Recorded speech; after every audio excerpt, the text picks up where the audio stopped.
ವರಹಮತುಲ್ಲಾಹಿ ವಬರಕಾತುಹು. ಬಿಸ್ಮಿಲ್ಲಾಹಿರ್ ರಹಮಾನಿರ್ ರಹೀಮ್. ವೇದಿಕೆ ಮೇಲೆ ಆಶೀರ್ವಾದಂಥ ಎಲ್ಲ ನಮ್ಮ ಧರ್ಮಗುರುಗಳೇ, ನನ್ನ ಆತ್ಮೀಯ ಸ್ನೇಹಿತರು, ಮಾಜಿ ಅಧ್ಯಕ್ಷರಾದಂತಹ ಜನಾಬ್ ಖಾಲಿದ್ ಅಹಮದ್ ಸಾಹೇಬ್ರೆ, ನನ್ನ ಇನ್ನೊಬ್ಬ ಸ್ನೇಹಿತರು ಮಾಜಿ ಅಧ್ಯಕ್ಷರು ಆದಂತಹ ಕೆ ಅನ್ವರ್ ಬಾಷಾ ಸಾಹೇಬ್ರೆ, ವೇದಿಕೆ ಮೇಲೆ ಆಶೀರ್ವಾದಂಥ ಗಫೂರ್ ಸಾಹೇಬ್ರೆ, ಉಡುಪಿ ಜಿಲ್ಲಾ ಮಾಜಿ ಅಧ್ಯಕ್ಷ ಅಂತ ಯಹ್ಯಾ ಅವರೇ, ನನ್ನ ವಕೀಲ ಮಿತ್ರರಾದಂಥ ನೂರುದ್ದೀನ್ ಸಾಹೇಬ್ರೆ, ಹಾಗೂ ವೇದಿಕೆ ಮೇಲೆ ನೆರೆದಂತಹ ಎಲ್ಲ ಗಣ್ಯ ವ್ಯಕ್ತಿಗಳೇ, ಕಾಲದ ಅಭಾವ ಇರೋದ್ರಿಂದ ನಾನು ಇಂಡಿವಿಜುವಲ್ ಹೆಸರು ತಗೊಳ್ಳೋ ಕಷ್ಟ ಆಗ್ತಾಯಿದೆ. ಅದೇ ರೀತಿಯಾಗಿ ಈ ಭಾಗದ ಎಲ್ಲ ಮುತ್ತುವಲ್ಲಿಗಳೇ, ಪದಾಧಿಕಾರಿಗಳೇ, ನಮ್ಮ ಲಕ್ಕಿ ಸ್ಟಾರ್ ನಾಸೀರ್ ಸಾಹೇಬರು ಒಂದು ದೊಡ್ಡ ಸಮಸ್ಯೆಯನ್ನು ನನ್ನ ಮತ್ತು ಖಾಲಿದ್ ಸಾಹೇಬರು, ಅನ್ವರ್ ಸಾಹೇಬರು ಬಂದು ಬಿಟ್ಟಿದ್ದಾರೆ ತಮ್ಮ ಒಂದು ಅನಿಸಿಕೆಯಲ್ಲಿ. ಅದೇನೆಂದರೆ, ಮೊದಲು ವಕ್ಫ್ ಬೋರ್ಡಿಂದ ಮ್ಯಾರೇಜ್ ಸರ್ಟಿಫಿಕೇಟ್ ಕೊಡ್ತಾಯಿದ್ರು. ಎಕ್ಸ್ಪೆಷಲಿ ಈ ಭಾಗದ ಜನಕ್ಕೆ ಅದು ತುಂಬ ಅನುಕೂಲ ಆಗ್ತಾಯಿತ್ತು. ಒಂದು 4-5 ದಿವಸದಲ್ಲೇ ಮ್ಯಾರೇಜ್ ಸರ್ಟಿಫಿಕೇಟ್ ಸಿಗ್ತಾಯಿತ್ತು. ಅದು ನಿಜ. ನಾವು ಯಾವುದೇ ತಡ ಮಾಡದೆ ಮ್ಯಾರೇಜ್ ಸರ್ಟಿಫಿಕೇಟ್ನ ಇಶ್ಯೂ ಮಾಡ್ತಾಯಿದ್ವು. ಆದರೆ ಉರ್ದುವಿನಲ್ಲಿ ಒಂದು ಮಾತಾಡ್ತಾರೆ, ದುಶ್ಮನ್ ಕಹಾ ಆಯಿತು ಬಗಲ್ ಮೇ ಅಂತ. ನಮ್ಮವರೇ ಮಾಡಿದಂತಹ ಒಂದು ಕೆಟ್ಟ ಕೆಲಸಕ್ಕೆ ಇವತ್ತು ನಾವು ಈ ಶಿಕ್ಷೆಗೆ ಗುರಿಯಾಗಿದ್ದೀವಿ. ಒಬ್ಬ ಮುಸಲ್ಮಾನ ಮಿತ್ರ ಏನೂ ತಿಳಿದುಕೊಳ್ಳದೆ ಹೈಕೋರ್ಟ್ನಲ್ಲಿ ಒಂದು ರಿಟ್ ಅರ್ಜಿಯನ್ನು ಹಾಕಿದರು. ಮುಸಲ್ಮಾನರಿಗೆ ಮ್ಯಾರೇಜ್ ಸರ್ಟಿಫಿಕೇಟನ್ನು ವಕ್ಫ್ ಬೋರ್ಡಿಂದ ಇಶ್ಯೂ ಮಾಡ್ತಾ ಇದ್ದಾರೆ, ಅವರಿಗೆ ಯಾವುದೇ ಅಧಿಕಾರ ಇಲ್ಲ, ಅದು ಕೊಡಬಾರ್ದು ಅಂತ. ಅದು ಸುಮಾರು ಹೈಕೋರ್ಟ್ನಲ್ಲಿ ಚರ್ಚೆ ನಡೆಯಿತು. ದೇಶದ ಎಲ್ಲ ರಾಜ್ಯ ವಕ್ಫ್ ಮಂಡಳಿಯಿಂದ ಈ ಮ್ಯಾರೇಜ್ ಸರ್ಟಿಫಿಕೇಟ್ ಕೊಡ್ತಾ ಇದ್ದಾರೆ. ಆದರೆ ಮೇಲೆ ಕೂದಂತಹ ಜಡ್ಜ್ ಸಾಹೇಬರು ಒಂದೇ ಒಂದು ಪ್ರಶ್ನೆ ಕೇಳಿದರು, ನೀವು ಮ್ಯಾರೇಜ್ ಸರ್ಟಿಫಿಕೇಟ್ ಕೊಡ್ತಾ ಇದ್ದೀರಾ, ತೊಂದರೆ ಇಲ್ಲ, ನನಗೆ ಇಷ್ಟು ಮಾತ್ರ ತಿಳಿಸಿ, ನೀವು ಯಾವ ಅಡಿಯಲ್ಲಿ ವಕ್ಫಿನ ಕಾನೂನಲ್ಲಿ ಈ ಮ್ಯಾರೇಜ್ ಸರ್ಟಿಫಿಕೇಟ್ ಕೊಡ್ತಾ ಇದ್ದೀರಾ. ಅದು ನಮ್ಮ ಹತ್ರ ಉತ್ತರ ಇರಲಿಲ್ಲ. ನಮ್ಮ ಹತ್ರ ಉತ್ತರ ಇದ್ದಿದ್ದು ಇಷ್ಟೇ, ಇದು ಒಂದು ರಿಲಿಜಿಯಸ್ಸು, ಇದು ನಮ್ಮ ಶರೀಯತ್ನಲ್ಲಿ ಮ್ಯಾರೇಜ್ ಈಸ್ ಓನ್ಲಿ ಎ ಕಾಂಟ್ರ್ಯಾಕ್ಟು. ಆದ ಕಾರಣ ಎಲ್ಲ ವಕ್ಫ್ ಇನ್ಸ್ಟಿಟ್ಯೂಷನ್ನ ವಕ್ಫ್ ಬೋರ್ಡು ಪರಿಪಾಲಿಸುತ್ತದೆ. ಎಲ್ಲ ಮಸೀದಿಗಳು ವಕ್ಫ್ ಬೋರ್ಡ್ ಕಂಟ್ರೋಲ್ ಬರುತ್ತದೆ. ಅದೇ ರೀತಿಯಾಗಿ ಎಲ್ಲ ನಿಕಾಹನಾಮಗಳು ಪ್ರತಿಯೊಂದು ಮಸೀದಿಲಿರ್ತಾ ಮಸೀದಿಯವರು ಮಾತ್ರ ನಿಕಾಹ ಮಾಡ್ತಾರೆ. ಮಾಡಿದ್ದಕ್ಕೆ ಬೋರ್ಡ್ಗೆ ಫಾರ್ವರ್ಡ್ ಮಾಡ್ತಾರೆ. ನಾವು ಒಂದು ರಿಲಿಜಿಯಸ್ ಹೆಡ್ ಇನ್ಸ್ಟಿಟ್ಯೂಷನ್ ಆದರೆ ನಾವು ಸರ್ಟಿಫಿಕೇಟ್ ಕೊಡ್ತಾ ಇದ್ದೀವಿ ಅಂತ ನಾವು ತುಂಬ ವಾದ ಮಾಡೋದು. ಆದರೆ ಅದಕ್ಕೆ ಕೋರ್ಟ್ ಒಪ್ಪಲಿಲ್ಲ. ನಿಮ್ಮ ವಾದ ಇದು ಸರಿ ಇಲ್ಲ, ಜಸ್ಟ್ ಬಿಕಾಸ್ ನೀವು ನಿಮ್ಮ ಒಂದು ಹೆಡ್ ರಿಲಿಜಿಯಸ್ ಹೆಡ್ ಆಗಿದ್ರೆ ನೀವು ಇಶ್ಯೂ ಮಾಡ್ತೀರಾ ಅಂತ ಹೇಳಿದ್ರೆ ಅದು ಒಪ್ಕೊಳ್ಳೋಕ್ಕಾಗ ಸಾಧ್ಯ ಇಲ್ಲ. ನೀವು ಇದಕ್ಕೆ ಒಂದು ಸಪ್ರೇಟಾಗಿ ಕಾನೂನನ್ನು ಮಾಡಬೇಕು, ಆಗ ಮಾತ್ರ ನೀವು ಈ ಮ್ಯಾರೇಜ್ ಸರ್ಟಿಫಿಕೇಟ್ ಇಶ್ಯೂ ಮಾಡೋಕ್ಕೆ ಆಗುತ್ತೆ ಅಂತ ಒಂದು ತೀರ್ಪನ್ನು ಕೊಟ್ಬಿಟ್ರು. ಈ ಕಾರಣದಿಂದ ನಾವು ಈಗ ನಿಮಗೆ ಯಾರಿಗೂ ಮ್ಯಾರೇಜ್ ಕೊಡುವ ಸ್ಥಿತಿ ಇಲ್ಲ. ಅದಕ್ಕೆ ಒಂದು ನಾವು ಈಗಾಗಲೇ ಒಂದು ಉಪಾಯನ ಹೂಡಿದ್ದೇವೆ. ನಮ್ಮ ವಕ್ಫ್ ರೂಲ್ಸ್ನಲ್ಲಿ ಒಂದು ಪ್ರಾವಿಷನ್ ಯಾವ ಥರ ಈ ಸಬ್ ರಿಜಿಸ್ಟ್ರಾರು ಬೇರೆ ಜಾತಿಯವರಿಗೆ ಮ್ಯಾರೇಜ್ ಸರ್ಟಿಫಿಕೇಟ್ ಕೊಡ್ತಾ ಇದ್ದಾರೋ ಅದೇ ರೀತಿಯಾಗಿ ಒಂದು ಪ್ರಾವಿಷನ್ ವಕ್ಫ್ ರೂಲ್ಸ್ನಲ್ಲಿ ಮಾಡಿಕೊಂಡು ನಾವು ಆ ರಿಜಿಸ್ಟ್ರೇಷನ್ ಆಫೀಸರ್ನಾಗಿ ಡೆಸಿಗ್ನೇಷನ್ ಮಾಡಿ ಅಪಾಯಿಂಟ್ ಮಾಡಿ ಅವರ ಕಡೆಯಿಂದ ಮ್ಯಾರೇಜ್ ಸರ್ಟಿಫಿಕೇಟ್ ಕೊಡುವ ಅಂತ ಹಿನ್ನೆಲೆಯಲ್ಲಿ ಚಿಂತನೆ ಮಾಡ್ತಾ ಇದ್ದೇವೆ. ಇದನ್ನು ಈ ವಿಷಯವನ್ನು ನಮ್ಮ ವಕ್ಫ್ ಮಿನಿಸ್ಟರ್ ಆದಂತಹ ಜಮೀರ್ ಖಾನ್ ಸಾಹೇಬರ ಗಮನಕ್ಕೂ ತಂದಿದೆ. ಇಷ್ಟರಲ್ಲೇ ಚರ್ಚೆ ಆಗಿ ಅದಕ್ಕೊಂದು ಸರಿಯಾದ ರೂಪಗಳನ್ನು ಕೊಡೋಣ ಅಂತ ತೀರ್ಮಾನ ಮಾಡಿದ್ದೀವಿ. ಬಂಧುಗಳೇ, ತಮಗೆಲ್ಲ ಗೊತ್ತಿರುವಂಥ ಒಂದು ವಿಷಯ, ಈ ವಕ್ಫ್ ಆಸ್ತಿಯು ಅಲ್ಲಾಹನ ಆಸ್ತಿ. ಇದನ್ನು ಕಾಪಾಡುವುದು, ಸಂರಕ್ಷಣೆ ಮಾಡೋದು, ಡೆವಲಪ್ಮೆಂಟ್ ಮಾಡೋದು, ಅದರಲ್ಲಿ ಬರುವಂಥ ವರಮಾನವನ್ನು ಬಡಬಗ್ಗರಿಗೆ ತಲುಪಿಸುವುದ ಒಂದು ಕರ್ತವ್ಯ ನಮ್ಮ ಎಲ್ಲ ಮುಸಲ್ಮಾನ ಬಾಂಧವರಲ್ಲಿದೆ. ಬರೀ ವಕ್ಫ್ ಬೋರ್ಡ್ನಲ್ಲಿ ಅಲ್ಲ, ವಕ್ಫ್ ಬೋರ್ಡ್ ಚೇರ್ಮನ್ಗೂ ಅಲ್ಲ, ವಕ್ಫ್ ಬೋರ್ಡ್ ಮೆಂಬರ್ಸ್ಗೂ ಅಲ್ಲ, ಅಥವಾ ಡಿಸ್ಟ್ರಿಕ್ಟ್ ಅಡ್ವೈಸರಿ ಕಮಿಟಿಗಲ್ಲ, ಎಲ್ಲ ಮುಸಲ್ಮಾನರ ಕರ್ತವ್ಯ, ಫರ್ಜ್ ಇದೆ. ಇದು ಆ ಆಸ್ತಿಯನ್ನು ಸಂರಕ್ಷಣೆ ಮಾಡೋದು, ಅದರಲ್ಲಿ ಡೆವಲಪ್ ಮಾಡೋದು, ಅದರಲ್ಲಿ ಬರುವಂತಹ ವರಮಾನವನ್ನು ಬಡಬಗ್ಗರಿಗೆ ತಲುಪಿಸುವಂತಹ ಕಾರ್ಯವನ್ನು ನಾವೆಲ್ಲರೂ ಮಾಡಬೇಕು. ಇದು ನಮಾಜ್ನಲ್ಲಿ ಹೆಂಗೆ ಫರ್ಜ್ ಇದೆಯೋ ಅದೇ ರೀತಿ ಈ ಆಸ್ತಿಯನ್ನು ನಾವು ಕಾಪಾಡೋದು ಒಂದು ಫರ್ಜ್ ಇದೆ. ಆದ ಕಾರಣ ತಮ್ಮೆಲ್ಲರಲ್ಲಿ ಕಳಕಳೆಯಾಗಿ ಕೇಳಿಕೊಳ್ತಾ ಇದ್ದೀನಿ, ಈ ಆ್ಯಕ್ಟಿನ ಅವಶ್ಯಕತೆ, ಅಮೆಂಡ್ಮೆಂಟಿನ ಅವಶ್ಯಕತೆ ಇರಲಿಲ್ಲ. ಇದರ ಹಿಂದೆ ಬೇರೆ ಉದ್ದೇಶನ ಇದೆ. ಅದು ನಾನು ಬಿಚ್ಚಿ ಹಿಡಿಯಬೇಕಾದ ಅವಶ್ಯಕತೆಗಳು ಈಗಿಲ್ಲ. ಈ ಒಂದು ಆ್ಯಕ್ಟ್ ಬಂದ ಮೇಲೆ, ಕಾನೂನು ಬಂದ ಮೇಲೆ ನಮ್ಮೆಲ್ಲರ ಜವಾಬ್ದಾರಿ ಆ ಕಾನೂನನ್ನು ಪಾಲನೆ ಮಾಡುವುದು. ಈ ಕಾನೂನಿನ ಅಡಿಯಲ್ಲಿ ಉಮ್ಮೀದ್ ಪೋರ್ಟಲ್ನ ತಂದಿದ್ದಾರೆ. ಇದರ ಮೇನ್ ಉದ್ದೇಶ ಏನು? ನಮ್ಮ ಎಲ್ಲ ಆಸ್ತಿಗಳನ್ನು ಪೋರ್ಟಲ್ನಲ್ಲಿ ನೋಂದಾಯಿಸುವುದು, ಅಪ್ಲೋಡ್ ಮಾಡಬೇಕು. ಆಗ ಮಾತ್ರ ನಿಮ್ಮ ವಕ್ಫ್ ಆಸ್ತಿಗಳು ಉಳಿಯುತ್ತವೆ. ಇದಕ್ಕೆ ಡೆಡ್ಲೈನ್ ಕೂಡ ಕೊಟ್ಬಿಟ್ಟಿದ್ದಾರೆ. ಆ್ಯಕ್ಟ್ನಲ್ಲೇ ಡೇಟ್ ಫಿಕ್ಸ್ ಮಾಡಿಬಿಟ್ಟಿದ್ದಾರೆ. 5/12/2025 ಲಾಸ್ಟ್ ಡೇಟು. ಅದರ ಒಳಗೆ ನೀವು ಈ ಎಲ್ಲ ಆಸ್ತಿಗಳನ್ನು, ವಕ್ಫಿನ ಎಲ್ಲ ಆಸ್ತಿಗಳನ್ನು ಪೋರ್ಟಲ್ನಲ್ಲಿ ಅಪ್ಲೋಡ್ ಮಾಡಬೇಕು. ಮಾಡದೇ ಇದ್ದರೆ ಏನಾಗುತ್ತೆ ಅನ್ನೋ ಪ್ರಶ್ನೆ. ನಾವು ಇಷ್ಟೊಂದು ಉದಾಸೀನವಾಗಿದ್ದೀವಿ. ಈಗ ಬೆಳಗ್ಗೆ ತಾನೇ ನಾವು ಪ್ಲೇನಿನ ಇಳಿದ ಮೇಲೆ ನಾನು, ಖಾಲಿದ್ ಸಾಹೇಬರು, ಅನ್ವರ್ ಸಾಹೇಬರು ನಿಮ್ಮ ವಕ್ಫ್ ಆಫೀಸರನ್ನು ಕರೆದು ಕೇಳಿದೆವು, ಏನಪ್ಪ ಎಷ್ಟು ಈ ಭಾಗದಲ್ಲಿ ಎಷ್ಟು ಇನ್ಸ್ಟಿಟ್ಯೂಷನ್ಗಳಿದೆ, ಎಷ್ಟು ಆಸ್ತಿಗಳಿದೆ ಅಂತ. ಸುಮಾರು 800 ಇನ್ಸ್ಟಿಟ್ಯೂಷನ್ಸ್ ಇದೆ, 1800 ಆಸ್ತಿಗಳಿದೆ. ಅದರಲ್ಲಿ ಕೇವಲ 38 ಇನ್ಸ್ಟಿಟ್ಯೂಷನ್ ಮಾತ್ರ ಇದುವರೆಗೂ ಅಪ್ಲೋಡ್ ಆಗಿದೆ ಅಂತ ಹೇಳಿದೆ. ಇದು ಗಂಭೀರವಾದ ವಿಷಯ. ನಾವು ಮಲ್ಕೊಂಡಿದ್ದೀವಿ. ದಯವಿಟ್ಟು ನೀವೆಲ್ಲ ಅರ್ಥ ಮಾಡಿಕೊಳ್ಳಿ. ನೀವು ಅಪ್ಲೋಡ್ ಮಾಡದೇ ಇದ್ದರೆ ಈ ಆಸ್ತಿಗಳು ನಾವು ಕಳ್ಕೊಳ್ಳುವ ಪರಿಸ್ಥಿತಿ ಬರ್ತದೆ. ನಮ್ಮ ಸ್ನೇಹಿತರು ಹೇಳಿದರು, ನೀವು ಮಂದು ಹೇಳ ಹಾಕದೇ ಇದ್ದರೆ ಕೋರ್ಟ್ನಲ್ಲಿ ನೀವು ಪರ್ಮಿಷನ್ ಕೇಳಬಹುದು ಅಂತ. ಪರ್ಮಿಷನ್ ಕೇಳ್ಬೋದು, ಪ್ರಾವಿಷನ್ ಇದೆ. ಆದರೆ ಯಾವಾಗ ನೀವು ಯಾವ ಕಾರಣದಿಂದ ಈ 5ನೇ ತಾರೀಕು ಒಳಗೆ ಅಪ್ಲೋಡ್ ಮಾಡಿಲ್ಲ ಅಂತ ಸ್ಯಾಟಿಸ್ಫ್ಯಾಕ್ಟರಿ ಆನ್ಸರು ಕೋರ್ಟಿಗೆ ಕೊಡಬೇಕಾಗುತ್ತೆ, ರೀಸನ್ಸ್ ಕೊಡಬೇಕಾಗುತ್ತೆ, ಅಕ್ಸೆಪ್ಟಬಲ್ ರೀಸನ್ಸ್. ನನಗೆ ಮೈ ಹುಷಾರಿಲ್ಲೋ ಅಥವಾ ಇನ್ನೊಂದು ಕಾರಣ ಇತ್ತೋ ಇರೋ ಅಕ್ಸೆಪ್ಟಬಲ್ ರೀಸನ್ ಕೊಟ್ಟರೆ ಮಾತ್ರ ನಿಮಗೆ ಟೈಮ್ ಎಕ್ಸ್ಟೆಂಡ್ ಮಾಡೋಕ್ಕೆ ಕೋರ್ಟಿಗೆ ಪವರ್ ಇದೆ, ಇಲ್ಲದಿದ್ದರೆ ಪವರ್ ಇಲ್ಲ. ಸೊ ಆದ ಕಾರಣ ನೀವೆಲ್ಲ ದಯವಿಟ್ಟು ನಮ್ಮ ಸ್ನೇಹಿತರು ಹೇಳಿದಾಗೆ 1-2 ಊಟ ಹೋದರೂ ಚಿಂತೆ ಇಲ್ಲ. ಇದು ತುಂಬ ಪುಣ್ಯದ ಕೆಲಸ. ತಾವೆಲ್ಲರೂ ಇದಕ್ಕೆ ಹೆಚ್ಚಿಗೆ ಗಮನ ಕೊಟ್ಟು ಈ ಎಲ್ಲ ನಮ್ಮ ಆಸ್ತಿಗಳನ್ನು ಪೋರ್ಟಲ್ನಲ್ಲಿ ನೋಂದಾಯಿಸಬೇಕಾಗಿದೆ. ಇದು ಕೇವಲ ಮುತುವಲ್ಲಿ ಕೆಲಸವಲ್ಲ, ಕೇವಲ ಸೆಕ್ರೆಟರಿ ಕೆಲಸವಲ್ಲ. ಎಲ್ಲ ಜಮಾತಿನವರು ಸೇರಿಕೊಂಡು ಮುತುವಲಿಗಾಗಲಿ ಸೆಕ್ರೆಟರಿಗಾಗಲಿ ಸಪೋರ್ಟ್ ಮಾಡಿದ್ರೆ ಈ ಕೆಲಸ ಸುಲಭವಾಗುತ್ತೆ. ಉಮ್ಮೀದ್ ಪೋರ್ಟಲ್ನಲ್ಲಿ 3 ಸ್ಟೇಜ್ಗಳಿದೆ. ಒಂದು ಮೇಕರು, ಎರಡನೇದು ವೆರಿಫೈಯರ್ ಆರ್ ಚೆಕ್ಕರ್, ಮೂರನೇವರು ಅಪ್ರೂವಲ್. ಈ 3 ಸ್ಟೇಜ್ಗಳಿದೆ.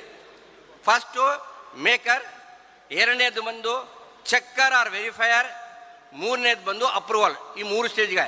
ಈ 2 ಸ್ಟೇಜ್ಗಳಿಗೆ ನೀವು ತಲೆ ಕೆಡಿಸ್ಕೊಡಬೇಕಾದ ಅವಶ್ಯಕತೆ ಇಲ್ಲ. ನಿಮಗೆ ತಲೆ ಕೆಡಿಸ್ಬೇಕಾಗಿರೋದು ಕೇವಲ ಮೇಕರ್ ಮಾತ್ರ. ಚೆಕ್ಕರ್ ಕೆಲಸ ನಿಮ್ಮ ವಕ್ಫ್ ಆಫೀಸರು ಬೇರೆ ಆಫೀಸರ್ ನೋಡ್ಕೊಳ್ತಾರೆ. ಅಪ್ರೂವಲ್ ಕೆಲಸ ಬೋರ್ಡ್ ಕೆಲಸ, ಅದು ಅವ್ರು ಮಾಡ್ಕೊಳ್ತಾರೆ. ಬಟ್ ಇದಕ್ಕೆ ಸಂಬಂಧಪಟ್ಟಂತೆ ನೀವು ಕೇವಲ ಮೇಕರ್ಗೆ ಮಾತ್ರ ನಿಮ್ಮ ಎಲ್ಲ ಕಾನ್ಸಂಟ್ರೇಷನ್ ಮೇಕರ್ಗೆ ಕೊಡಬೇಕು. ಮೇಕರ್ನಲ್ಲಿ ಏನೇನಿದೆಯಪ್ಪ, ಏನು ಮಾಡಬೇಕಾಗುತ್ತೆ ಅಂತ. ಯಾರಂದರೆ ಅವರು ಮೇಕರ್ ಆಗೋಕ್ಕೆ ಸಾಧ್ಯವಿಲ್ಲ. ಆ ಒಂದು ಸಂಸ್ಥೆಗೆ ಕಮಿಟಿ ಇರಬೇಕು. ಆ ಕಮಿಟಿ ಬೋರ್ಡಿಂದ ಅಪ್ರೂವ್ಡ್ ಆಗಿರಬೇಕು. ಅದು ಅಪ್ರೂವಲ್ ಅದೇ ಆ ಕಮಿಟಿಯ ಟರ್ಮ್ ಇರಬೇಕು. ನೀವು ಇವತ್ತು ನೀವು ಮೇಕರಾಗಿ ಹೋಗಬೇಕಾದ್ರೆ ನಿಮ್ಮ ಕಮಿಟಿಯ ಟರ್ಮ್ ಇರಬೇಕು. ನಿಮ್ಮ ಟರ್ಮ್ ಎಕ್ಸ್ಪೈರ್ ಆಗಿಬಿಟ್ಟಿದ್ರೆ ನೀವು ಅಲ್ಲಿ ಮೇಕರ್ಗೆ ಆಗಕ್ಕೆ ಸಾಧ್ಯನೇ ಇಲ್ಲ. ಆದ ಕಾರಣದಿಂದ ಬೋರ್ಡಿನವರು ಒಂದು ಠರಾವನ್ನು ಪಾಸ್ ಮಾಡಿದ್ದಾರೆ. ಈ 2 ತಿಂಗಳು ಹಿಂದೆ ಎಕ್ಸ್ಪೈರ್ ಆಗಿರೋ ಕಮಿಟಿಗಳು, ಮುಂದೆ ಆಗುವಂಥ ಕಮಿಟಿಗಳು 3 ತಿಂಗಳಿಗೆ ಎಕ್ಸ್ಟೆನ್ಷನ್ ಮಾಡಿದ್ದಾರೆ. ಈ ಎಕ್ಸ್ಟೆನ್ಷನ್ ಆರ್ಡರ್ ಕಂಪಲ್ಸರಿ ನಿಮ್ಮ ಕಮಿಟಿ ಫಾರ್ಮೇಶನ್ ಆರ್ಡರ್ ಬೇಕು, ಈ ಎಕ್ಸ್ಟೆನ್ಷನ್ ಆರ್ಡರು ನಿಮಗೆ ಬೇಕು. ಈ ಎರಡೂ ಅದರಲ್ಲಿ ಅಪ್ಲೋಡ್ ಮಾಡಬೇಕು. ಯಾರು ಮಾಡಬೇಕು? ಕೇವಲ ಇಂಥ ವ್ಯಕ್ತಿ ಮಾಡಬೇಕು. ಅವರು ಸೆಕ್ರೆಟರಿ ಆಗಿರ್ಬೋದು, ಸದರ ಮುತುವಲ್ಲಿ ಆಗಿರ್ಬೋದು, ಸೆಕ್ರೆಟರಿ ಆಗಿರ್ಬೋದು, ಆ ಥರ ಮೆಂಬರ್ ಆಗಿರ್ಬೋದು. ಆತನ ಹತ್ರ ಫೋನ್ ಕಂಪಲ್ಸರಿಯಾಗಿ ಬೇಕೇ ಬೇಕಾಗಿದೆ. ಕಾರಣ ಏನೆಂದರೆ, ನೀವು ಯಾವಾಗ ನಿಮ್ಮ ಹೆಸರು ಆಧಾರ್ ಕಾರ್ಡ್ ಕೊಟ್ಟು ಎಂಟ್ರಿ ಮಾಡ್ತಿರೋ ನಿಮಗೆ ಒಂದು OTP ಬರುತ್ತೆ. ನಿಮ್ಮ ಫೋನಿಗೆ ಮಾತ್ರ ಯಾವ ಫೋನ್ ನಂಬರ್ ಕೊಡ್ತೀರೋ ಆ ಫೋನ್ ನಂಬರ್ಗೆ ನಿಮ್ಗೆ OTP ಬರುತ್ತೆ. ಆ OTP ಎಂಟ್ರಿ ಮಾಡಿದ್ರೆ ಮಾತ್ರ ನೀವು ಮೇಕರ್ ಆಗಿ ಸಾಧ್ಯ, ಇಲ್ಲಿದ್ರೆ ಸಾಧ್ಯನೇ ಇಲ್ಲ. ಸೊ ದಯವಿಟ್ಟು ಇದು ಅರ್ಥ ಮಾಡ್ಕೊಳ್ಳಿ. ಸೆಕ್ರೆಟರಿನೇ ಮಾಡಬೇಕು ಅಥವಾ ಮುತುವಲ್ಲಿನೇ ಮಾಡಬೇಕು ಅಂತ ಅವಶ್ಯಕತೆ ಇಲ್ಲ. ಈವನ್ ಮೆಂಬರ್ ಕೂಡ ಮಾಡ್ಬೋದು.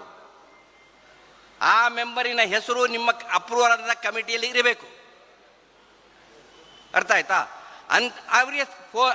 ಅವರಿಗೆ ಫೋನ್ ನಂಬರ್ ಬೇಕು. ಸೊ OTP ಬಂದ ಮೇಲೆ ನಿಮ್ಮ ರಿಜಿಸ್ಟರ್ ಆಗುತ್ತೆ. ಅದಾದ ಮೇಲೆ ನಿಮ್ಮ ಒಂದು ಮೇಲ್ ID ಕ್ರಿಯೇಟ್ ಮಾಡಬೇಕು. ಆ ಮೇಲ್ IDಯೂ ಕೂಡ ನಿಮ್ಮ ಫೋನ್ ನಂಬರ್ ಅವಶ್ಯಕತೆ ಇದೆ. ಈ ಕಾರಣದಿಂದ ನಿಮಗೆ ಫೋನ್ ಕಂಪಲ್ಸರಿಯಾಗಿ ಬೇಕಾಗಿದೆ. ಇನ್ನೊಂದು ಪ್ರಶ್ನೆ ಬರುತ್ತದೆ. ನೀವು ನಮ್ಮ ಅನ್ವರ್ ಸಾಹೇಬ್ ಹೇಳಿದಾಗೆ ನೀವು ಸುಮಾರು ಕಡೆಗಳಿಂದ ಮುತುವಲ್ಲಿಗಳಿರ್ಬೋದು.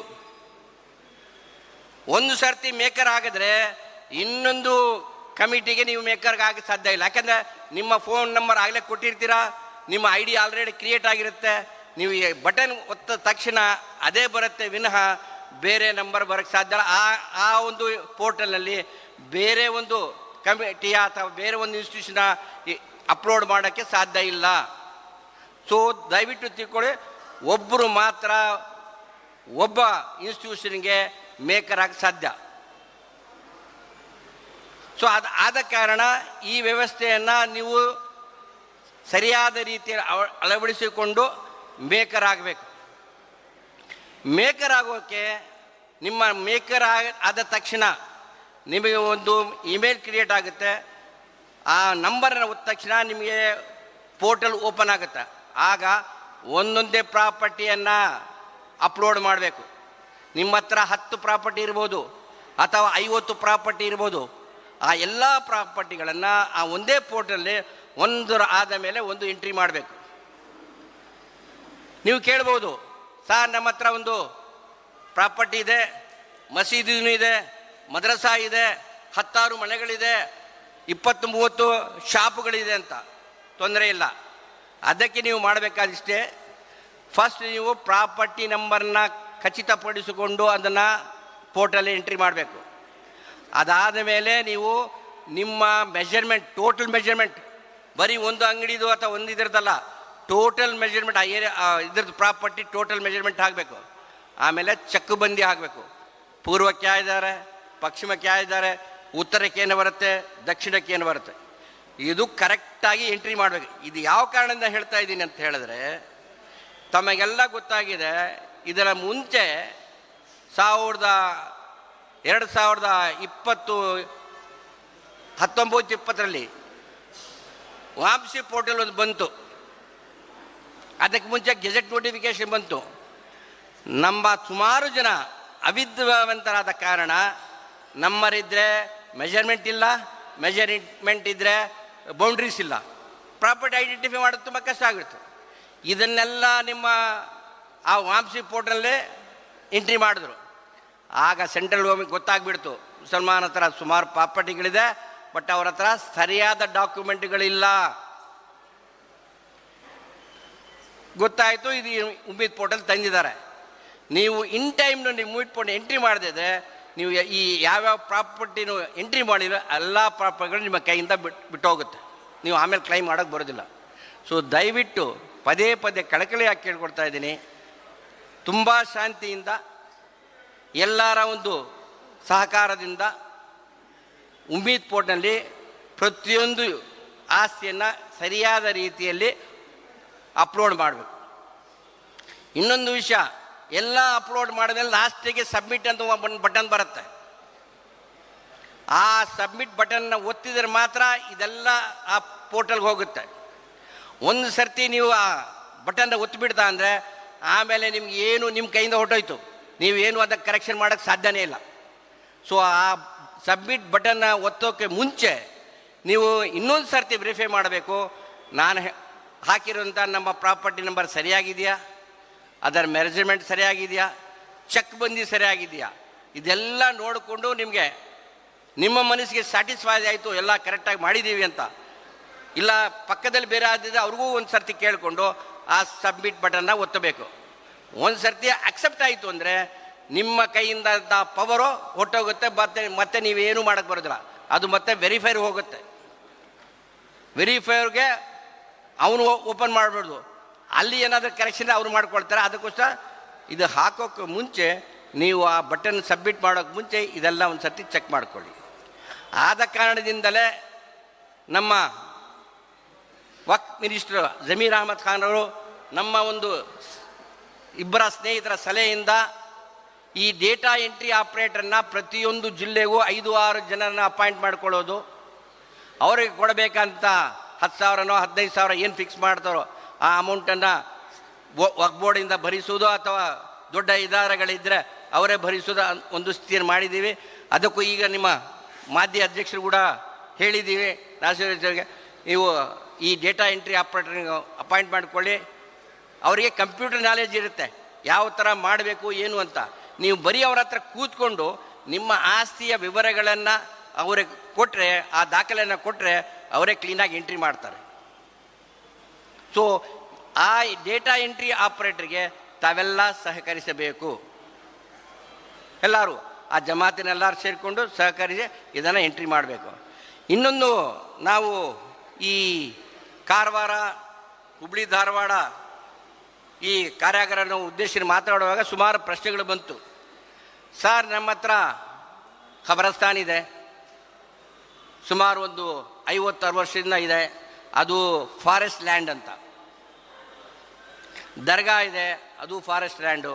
ಅಥವಾ ಯಾರೋ ಬೇರೆಯವ್ರ ಆಸ್ತಿ ಇತ್ತು, ನಾವು ಅಲ್ಲೇ ಖಬರಸ್ತಾನ್ ಮಾಡಿಬಿಟ್ಟಿದ್ದೀವಿ ಅಂತ ಇಂಥ ಸುಮಾರು ಪ್ರಶ್ನೆಗಳು ನಿಮ್ಮಲ್ಲಿ ಈ ಸಮಸ್ಯೆ ಇದೆ ಅಂತ ನಾನು ಭಾವಿಸ್ತೀನಿ. ಅಂಥ ಸಮಯದಲ್ಲಿ ಕಾನೂನು ಇದು ಹೇಳುತ್ತೆ, ಒಂದು ಪ್ರೈವೇಟ್ ಪ್ರಾಪರ್ಟಿಯನ್ನು ಯಾರಾದರೂ 12 ವರ್ಷಗಳಿಂದ ಹೆಚ್ಚಾಗಿ ಎಂಜಾಯ್ಮೆಂಟ್ ಮಾಡ್ತಾ ಇದ್ದರೆ ಅವರಿಗೆ ಡಾಕ್ಯುಮೆಂಟ್ ಅವಶ್ಯಕತೆ ಇಲ್ಲ. They will perfect their title by way of adverse possession. ನೀವು ಯಾವ ಆಸ್ತಿಯಲ್ಲಿ ಕೂತಿದ್ದೀರೋ ಆ ಓನರು, ಆ ಮಾಲೀಕನು ನಿಮಗೆ 12 ಪ್ರೈವೇಟ್ ಪ್ರಾಪರ್ಟಿ ಆದರೆ 12 ವರ್ಷ ನಿಮಗೆ ಮಾತಾಡದೇ ಇದ್ದರೆ, ಸುಮ್ಮನೆ ಹಾಗೆ ಬಿಟ್ಟಿದ್ರೆ, ನಿಮ್ಮ ಹತ್ರ ಏನು ಡಿಮ್ಯಾಂಡ್ ಮಾಡಲಿಲ್ಲ, ರೆಂಟ್ ಕೊಡಿ ಏನು ಕೇಳಿಲ್ಲ, ಏನೂ ಕೇಳಿಲ್ಲ, ನೀವು ಎಂಜಾಯ್ಮೆಂಟ್ ಮಾಡ್ತಾ ಇದ್ದೀರಿ. ಆ ಎಂಜಾಯ್ಮೆಂಟ್ 12 ವರ್ಷಕ್ಕಿಂತ ಮೇಲೆ ಮಾಡ್ತಾ ಇದ್ದೀವಿ ಅಂತ ತೋರಿಸ್ಕೊಂಡು ಡಾಕ್ಯುಮೆಂಟ್ ಇದ್ದರೆ ಕಾನೂನು ನಿಮಗೆ ಆ ಟೈಟ್ಲನ್ನು ಕೊಡೋದು, ನೀವು ಓನರ್ ಆಗಿಬಿಡುತ್ತೆ ಆಟೋಮೆಟಿಕ್ಕಾಗಿ, ಆ ಇದರ ಆಟೋಮೆಟಿಕ್ಕಾಗಿ ಓನರ್ ಆಗುತ್ತೆ. ಅದೇ ರೀತಿಯಾಗಿ ಗೌರ್ಮೆಂಟ್ ಜಾಗದಲ್ಲಿ ಅಥವಾ ಫಾರೆಸ್ಟ್ ಡಿಪಾರ್ಟ್ಮೆಂಟನ್ನು ಖಬರಸ್ತಾನ್ ಇದೆ ಅಥವಾ ಈದ್ಗಾ ಇದೆ, ನೀವು 30 ವರ್ಷಗಳಿಂದ ಜಾಸ್ತಿ ಎಂಜಾಯ್ಮೆಂಟ್ನಲ್ಲಿದ್ದೀರಾ, ಯಾವ ವಿಶೇಷಲು ಬಂದು ನಿಮಗೆ ಅಬ್ಜೆಕ್ಷನ್ ಮಾಡಿಲ್ಲ, ನಿಮ್ಮ ಖಬರಸ್ತಾನ್ ನಡುವೆ ನಡೀತಾನೆ ಇದೆ, ಈದ್ಗಾಲಿ 2 ವರ್ಷಕ್ಕೆ 2 ಸತಿ ನಮಾಜ್ ಮಾಡ್ತಾನೆ ಇದ್ದೀರಿ, ಯಾರೂ ಕೇಳಿಲ್ಲ, ಆ ಗೌರ್ಮೆಂಟ್ ಆಸ್ತಿ ಇದ್ದರೆ ಅದು 30 ವರ್ಷಗಳಿಂದ ಜಾಸ್ತಿ ನಿಮ್ಮ ಎಂಜಾಯ್ಮೆಂಟ್ ಇದ್ದರೆ ಅದಕ್ಕೂ ಕೂಡ you will perfect the title by of adverse position.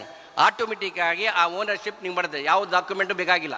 ನೀವು ಇಷ್ಟು ಹೇಳಬೇಕು, ನೀವು ವರ್ಕ್ ಬೈ ಯೂಸರ್ನಲ್ಲಿ ಪ್ರೈವೇಟ್ ಪ್ರಾಪರ್ಟಿ ಆದರೆ 50 ವರ್ಷನೋ 60 ವರ್ಷ ನಾವು ಎಂಜಾಯ್ಮೆಂಟಲ್ಲಿದ್ದೀವಿ, ಎಂಜಾಯ್ಮೆಂಟ್ ಇದ್ದಕ್ಕೆ ಈ ದಾಖಲೆಗಳು ನಮ್ಮ ಹತ್ರ ಇದೆ. ಗೌರ್ಮೆಂಟ್ ಆಸ್ತಿ ಆದರೆ 100 ವರ್ಷ 200, ನಮ್ಮ ಹತ್ರ ಸುಮಾರು ಇದೆ, 200-300 ವರ್ಷಗಳಿಂದ ಖಬರಸ್ಥಾನಗಳು, ಈದ್ಗಾ ಇದೆ, ದರ್ಗಾನೂ ಇದೆ. ಇಂಥ ಕಡೆ ಎಂಜಾಯ್ಮೆಂಟ್ ಮಾಡ್ತಾ ಇದ್ದೀವಿ ಅಂತ ತೋರಿಸ್ಕೊಳ್ಳಿ, ಆಗಲೂ ಕೂಡ ಆ ಆಸ್ತಿ ವಕ್ಫ್ದೇ ಆಸ್ತಿ ಆಗುತ್ತೆ. ನೀವು ಇದಕ್ಕೇನು ಭಯಪಡಬೇಕಾಗಿಲ್ಲ.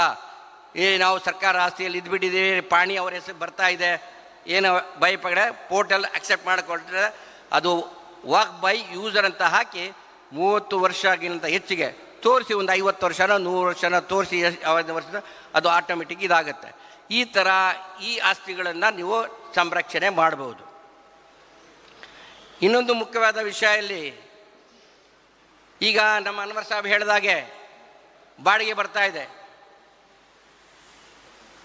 ಬಾಡಿಗೆ ಬರ್ತಾ ಇದ್ದರೆ ಅದಕ್ಕಿಂತ ಮತ್ತೆ ಲೀಸ್ ಅಗ್ರಿಮೆಂಟ್ ಇದ್ದೇ ಇರುತ್ತೆ.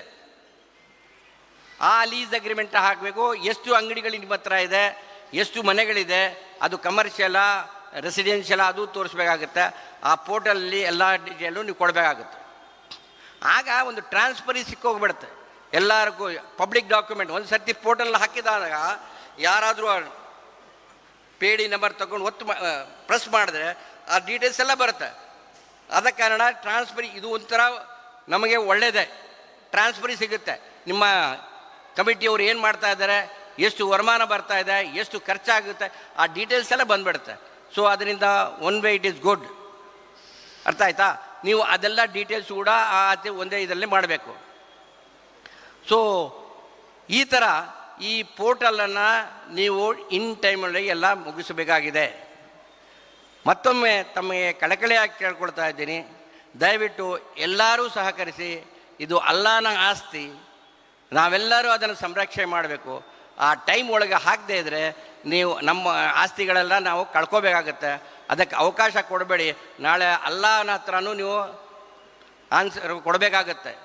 ನೀವು ಇದನ್ನು ಸಂರಕ್ಷಣೆ ಮಾಡಿದರೆ ಅಲ್ಲಾಹ ಇದರ ಅಜರೋ ಆಖಿರತ್ನಲ್ಲಿ ಕೊಡ್ತಾನೆ. ಸೊ ದಯವಿಟ್ಟು ನೀವೆಲ್ಲ ಇದನ್ನು ಸಹಕರಿಸಬೇಕಂತ ಮತ್ತೊಮ್ಮೆ ಕಳಕಳಿಯಾಗಿ ಕೇಳಿಕೊಂಡು, ತಮಗೆ ಯಾರಿಗಾದರೂ ಪ್ರಶ್ನೆ ಕೇಳಬೇಕಾದ್ರೆ ಅಥವಾ ಏನಾದ್ರು ಡೌಟ್ ಇದ್ದರೆ ಈ ಫಂಕ್ಷನ್ನ ಕನೆ ಗಡಿಯಲ್ಲಿ ನೀವು ಕೇಳಿದ್ರೆ ಅದಕ್ಕೆ ಉತ್ತರ ಕೊಡೋಕ್ಕೆ ನಾವೆಲ್ಲ ತಯಾರಿದ್ದೀವಿ. ನಾನು ಮತ್ತೊಮ್ಮೆ ತಮ್ಮೆಲ್ಲರಿಗೂ ಹಾಗೂ ನಮ್ಮ ನಾಸೀರ್ ಸಾಹೇಬ್ಗೂ ಮತ್ತು ಇತರ ಎಲ್ಲ ಗಣ್ಯಮತಿಗೂ ನನ್ನ ಒಂದನ್ನು ಅರ್ಪಿಸ್ತಾ ನನ್ನ ಈ ಮಾತನ್ನು ಮುಗಿಸ್ತಾ ಇದ್ದೀನಿ. Thank you. ಜೈ ಹಿಂದ್, ಜೈ ಕರ್ನಾಟಕ.